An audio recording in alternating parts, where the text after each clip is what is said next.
Welcome. I am Halcyon, and it is time for Hug Nation. We are in a new location, an outside location. Hug Nation, of course, takes place in the realm of intention, in the realm of heart. So wherever and whenever you are receiving this transmission, we are sharing this landscape of the heart. Before we go too deep, let's get present. Let's take a moment just to get mindful into the now. Take a deep breath.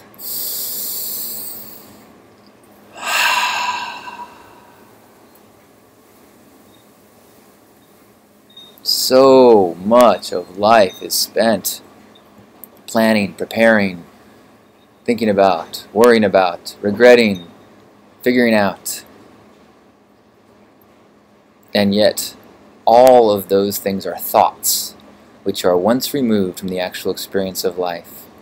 So every once in a while, we try to practice a pseudo mini meditation, a moment of mindfulness to bring us back and remind us that life exists only in the present, and the present is, of course, a gift. Nothing wrong with bringing thoughts into the now, as long as we are aware of that process, and no way to be aware except for occasionally to distinguish in your mind the difference between the now and the thoughts you bring to the now. So I become aware of a booming sound around me, and then I become aware of the story of a plane, of it flying over, of a concern that it might be messing up the broadcast, of worry that people might not be hearing me, of wondering if I should thoughts, let go, and come back to the awareness of a sound, a vibration that I am experiencing through my sensations. Taking inventory of the sensations I'm experiencing right now. One sound, another sound, another sound, another sound.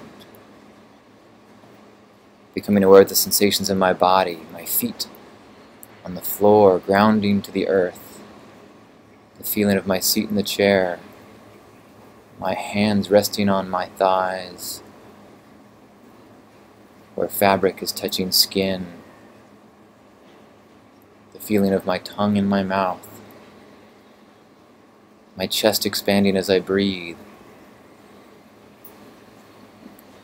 This inventory is devoid of story. It is simply awareness. And then we take it a step further and become appreciative of the ability to perceive. And then without going into thought, marvel.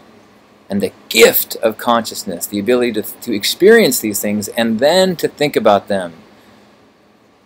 To bring in thoughts and have the experience of those experiences, even when you're not having that experience.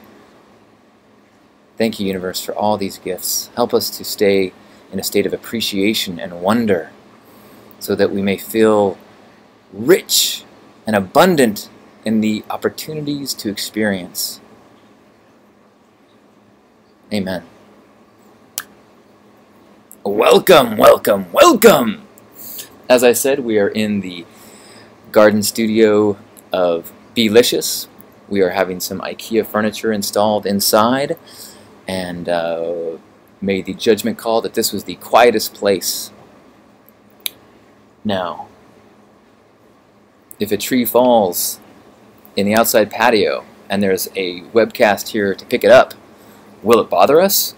Well, I guess that's determined by how present we can be, how much we can acknowledge what we have control over and what we don't.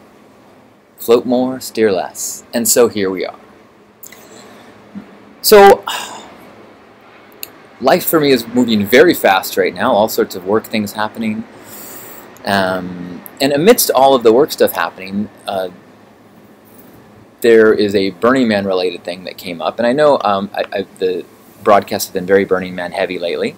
So if you are not a burner, hopefully all of the topics that I try to tell stories about or relate to are simply metaphors or kind of hooks to hang on ideas and principles. And so whether or not you go to Burning Man, hopefully you can find something in there that applies to challenges or experiences or adventures that are in your life. So the thing that happened over the last few days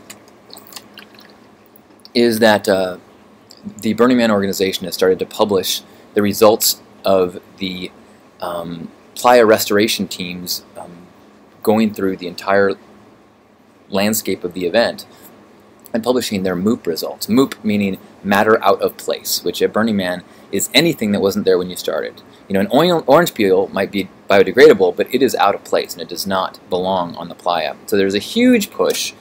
It's one of, you know, leave no trace is one of the 10 principles, and so there's a huge level of importance placed on that. And what I heard a lot this year, and I guess I noticed a lot myself, it was that there seemed to be less of an awareness about the importance of leaving no trace and what mooping is and why you need to always be in a state of de-mooping. Whether it is in your camp or as you're walking, always have the perspective of, oh, that shouldn't be there. Whether it's mine or whether it's somebody in the communities, it's ours, and we have a responsibility to deal with it. Now, as an Esplanade camp at Pink Heart, we get a lot of traffic of people that come in and sometimes leave things or forget things. You know, often it's just forgetfulness, or I rarely feel that the MOOP that we find is done, you know, with malice. Even the extreme cases where people leave things like, you know, empty beer cans or cigarette butts, it's like I try to think that, well, I hope that they were just in a state of mind where they were unaware of what they were doing. But I heard from a lot of people that actually we need to bump up the MOOP education. You know, to me, I guess it was something that was so obvious that people wouldn't do it. But I think next year one of the focuses that I'm going to try to do in education and videos is on what is MOOP and how do you act in a way that makes you more responsible in the terms of leave no trace. And the times when it really gets really bad is the end of the week. And I think part of it is that it starts to kind of snowball, and you see somebody leave, you know, a beer can in a porta potty, and suddenly just like the standard that we hold ourselves to kind of crumbles a little bit, and it crumbles a little bit. And maybe if we need to make that line more profound and make the examples where people don't follow the rules as an example, not of like, oh man, we're not doing that good, instead of like, oh, somebody who doesn't get it needs to be educated, so I need to increase my education. Okay, so all of this being said, well, no, I was going to say, so our camp, in advance of the event, we had updates at all of our meetings where we had a leave no trace coordinator who would give us tips and post links to ways to pack better so we don't bring as much packaging there. We had, at all of our meetings, we had updates of how to do things correctly. You know, our kitchen, we had a burnable, recyclable, and landfill trash cans that we monitored, and we had everyone in camp was given a MOOP bag that went on your belt, so that as you walked around on or off our area, that you would just pick things up and put them in the MOOP bag. We have a magnetic rake. We have a metal detector. We do line sweeps. On the last day, people were on their hands and knees, including a pregnant woman and a woman with a broken foot. They were just like scooting themselves around on the ground, trying to make sure that there wasn't anything in the dust that we weren't seeing as we walked around. So what happened the last few days is that they published this MOOP map, which gives you a report. And what the report says is, if it's yellow, if it's green in that area, good job. The MOOP squad just got to walk through as a line and didn't really even need to slow down. Yellow means they had to slow down, and red means they pretty much had to stop and like get down on the ground and deal with what the problem was. And Pink Heart this year is the front third of our entire camp is red, like side to side. Esplanade back like 30 feet is red. And wow, I mean, the conversation in our camp message, you know, was just immediately was like, oh my god, people were like panicking, and you know, what do we do? What do we do wrong? I mean, it's unclear from the red what that means. And you know, the sweep that's happening now is happening, you know, how many weeks after we gave it the green light and left. So there's a bunch of things that could happen. There could be, things could have been dropped there after we left. Things could have blown there after we left. There could have been some misunderstanding of something that we didn't see. I don't know what that could have been. We did serve water, and although there is a possibility that there was maybe some damage to the soil because of extra water spillage. One thing that that I believe to be the problem, but we'll know more later, is that we had 2 large storage containers that I think they were placed there before the big rainstorms, before the event, and they were there after we were gone. So they were, after we gave it the green light, when those storage containers still there, then those storage containers were picked up on a forklift, taken away, and it's possible, and actually, now that I'm thinking about it, very probable, that there was damage or accumulation or water divots or paint flecks maybe that came off underneath it, something relating to these 2 storage containers in the area around there, that because of the rains and, you know, I don't know exactly, but that's my strongest inclination. But the fact remains that to the whole community, to these people that we feel a responsibility to, that I spend a huge amount of energy trying to educate and try to role model and trying to, you know, this sacred thing to me, to the community in the world, the news is that Pink Heart failed. And I got to tell you, that's a shitty feeling. To feel like, you know, it's kind of like if you've ever accidentally hurt your lover's feelings, or accidentally betrayed someone that you love, and you or maybe not even know why, but your lover is just like so crushed and hurt, and you're like, I don't know what I did, like, I'm sorry, but what did I do? I don't know how to fix it. I don't know how to do it better in the future. That's kind of where I think our camp is right now. It's like part of us is like, what do we do wrong? And part of us is like, damn it, I want to know. I don't want to do this anymore. This feels terrible. So let me give you, here's a picture of the overall MOOP map. So you can see the areas in green are the ones that did well, yellow not so good, and red bad. And so if you blow up the area where we are, you can see that Pink Heart, that whole front section, is red, with all green all around us. And it's like, what possible thing could that have been? Now, it's interesting because, you know, I recognize that by the way that I talk about Burning Man and the way I glow about transformation and everything, I put myself in a position of ridicule, and you know, I'm a target. And so here's some images that were posted in the Burning Man private group, which is like a 30,000 person group, to kind of give me a hard time for this situation, which, you know, I think I'd agree.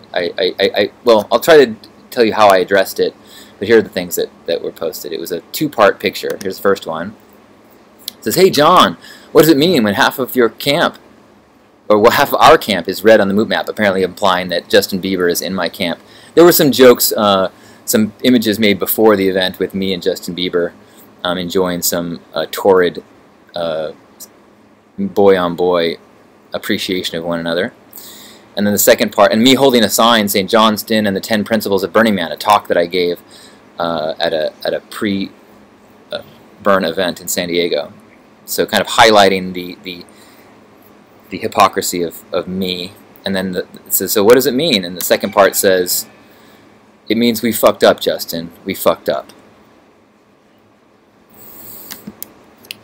Yeah, the black dots with the red around it means there's something left there. And I don't know what that could have been either, but hopefully there'll be more information. So in the wake of this posting of like, we fucked up, the first thing was our camp discussion. I mean, it's probably the most active we've had about anything that's happened in the last year, is people taking responsibility, people saying, next year I'm going to stay even longer, you know, I mean, the truth is those containers, we'd have to make special arrangements to stay on playa because they stay way after the kind of deadline to be gone is. At least that's my understanding. So, well, you know, we're trying to figure out what we can do, and hopefully we'll get more information. Hopefully we'll be able to move forward. And, you know, just as like when a lover knocks you down, sometimes the first instinct is to be like really defensive and like, well, I didn't do that, and you did this, and we did, and it's like it's really hard to just sit with it. And that's been kind of the practice of this experience for me, is to be like, I know that everyone in our camp did our best. And I know that we were not negligent in any way. There was no like, oh, someone else will figure this out. I mean, I know that we put in a lot of time, and I don't know what we would have done better. I don't know what we could have given more attention to. I don't know what we could have, I mean, maybe they'll tell us something that we just like, oh my gosh, how did we miss that? And so part of it is trying to remind ourselves that we did the best we could. Our intentions were good. In the moment, be present, have integrity, align with love. And I think we did that. We had a team that stayed late. We had teams that cleaned up. We had teams all week long, like I said, and there were times when we went the extra mile. I came back from an appointment on Sunday of the night that the temple burned, and that was the day that our big breakdown day. And I came back, and someone in camp was like, "Hey, John, I'm trying to find the cone in this situation. Maybe you can help me. Someone took a dump right by my tent." I was like, that's kind of the worst kind of MOOP of all. Clearly, somebody did not understand the concept of matter out of place. I guess is poop. That's MOOP, just poop. And so I told them, I said, you know what? I think sometimes in the crap or cone equation, crap is just crap. Maybe the cone is that some poor soul didn't die of intestinal exploding. But, so this camp member picked it up and dealt with it, because that's just what we do. So knowing that we would pick up crap, actual crap, on the area of our theme camp, you'd think that we would actually intentionally be negligent about, a sequin or a little bit of pink fuzz. One thought was, what if there is pink fuzz from our couches and things? But we de-MOOP them before we bring them, and then all week long we really make an effort for those things. So I don't know. I can say that I hope we can learn from it, and I hope that we can move on from it and get better at it, and I hope that we can either show to the Burning Man community that we did our best, or there's a misunderstanding, or there was a result of these containers, and then if that's the case, then maybe as a community we can build in some better procedures to deal with the situation of these long-term containers in the same location during different types of weather. And I hope that we can, the bottom line is that we are being perceived in a way that is negative.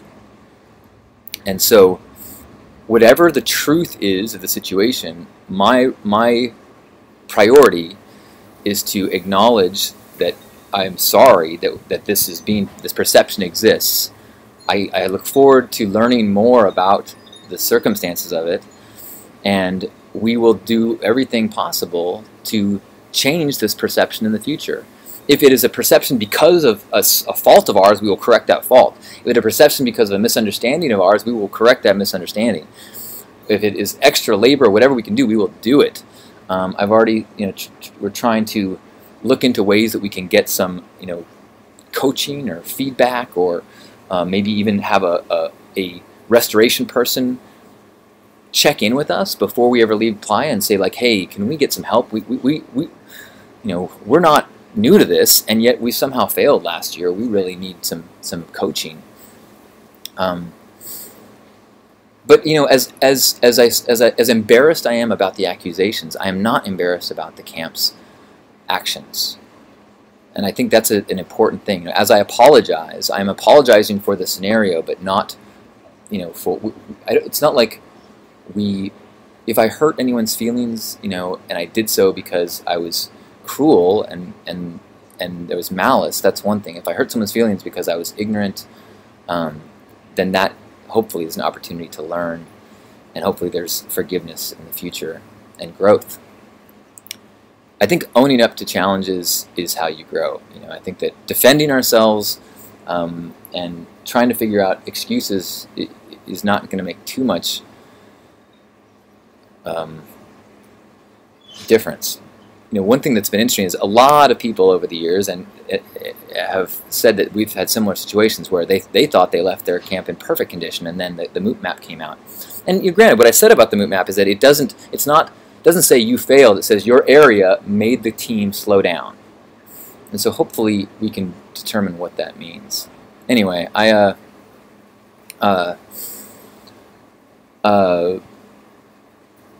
again, the takeaway in the lessons here is about, I think, taking responsibility without being overwhelmed with guilt. And looking back to a scenario and say, what would we have done differently in state and integrity? Did we sacrifice our integrity?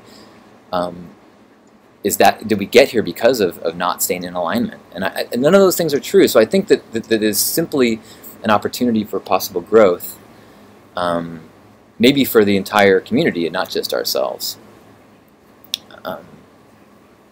And that's the key with all growth, is not to punish yourself as you move forward, but to recognize the opportunity for growth and then go, would I do it again? Right now I'm in a state of I don't know what we would do differently. So I'm having faith that we'll get to a point where we can learn enough that we can say, oh, I wouldn't make that mistake in the future. There was a time when I thought that if you threw something into the porta potty, it was like a trash can. You could throw in, a pop can, and it would. But I learned better, and I know that's not true, and that actually causes huge problems for the whole event because it clogs everything and makes a porta potty unusable and hurts the relationship with the vendor and all these terrible things.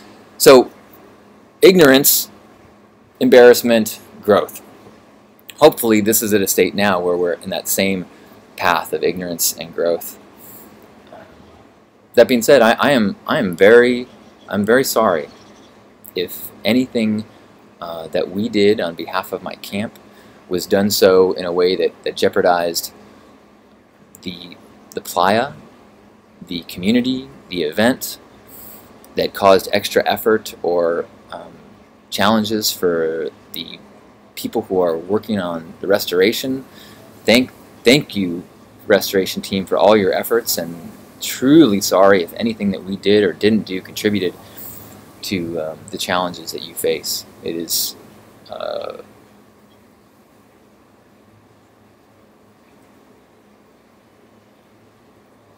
with humility and acknowledgement of our shortcomings that I say I look forward to this being a growth experience. And as I've said in the past, as I've tried to be tolerant with any newbies when they make a mistake, that everybody does the best they can with what they know and what they've got in that moment until they know better. And we will continue to do the best we can to be in line with our ideals, to be present with the community, and to align ourselves with love, which is how we treat ourselves as a camp, and as campmates, and as human beings, and as burners. Thank you for understanding, and thank you for those that have been supportive and understanding as we work through this. So let's have ourselves a Hug Nation hug. You ready for that? All right. Grab yourselves by the shoulders. This perfect yet flawed shell that takes us through the world. Let's be aware of all the miracles that keep it healed and growing and vibrant, how it converts food to fuel, how it does countless things in our body to keep us healthy, whether we know about it or not. And we recognize that this body is a shell, that beneath it houses the eye of our personality, that proud burner personality, that identity that feels hurt and pain, knowing that I've let down those that I care about. Also the personality of uncle and brother and liberal, artist, and then recognizing that all those labels are just a shell as well, just a part of the vessel that takes me through the world and allows me to experience it, and is flawed as well, exceptionally flawed actually, because they're just wrappers around the flawlessness within, the divine light, the loving center, that ray of powerful brilliance shining from the divine. And in those moments of embarrassment or humility, we recognize that it is the layers, it is the personalities, it is the physical weakness form that stumbles and makes mistakes. And when we can be aware of that and try to limit, strip away, make room, is when the divine lightness shines brightest. So when the shells get in the way, when the shells lead us into decisions or paths of weakness or failure or what we perceive to be stumbles, let's remember that those are all the perfect path for us to address, become aware of, and dissolve those barriers so we can be our highest selves and be representatives of the divine and be open to and receive the love that is all around us at all times. Let's take 3 breaths together. In through the nose, out through the mouth.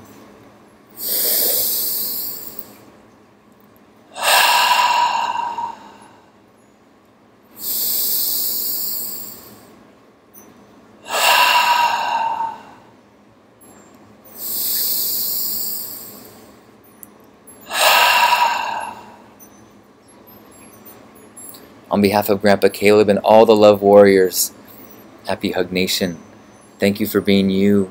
Thank you for walking your path, for recognizing your stumbles, and keeping on and realigning with your highest self. Your shining light illuminates the path for us all. Thank you. I love you. Namaste.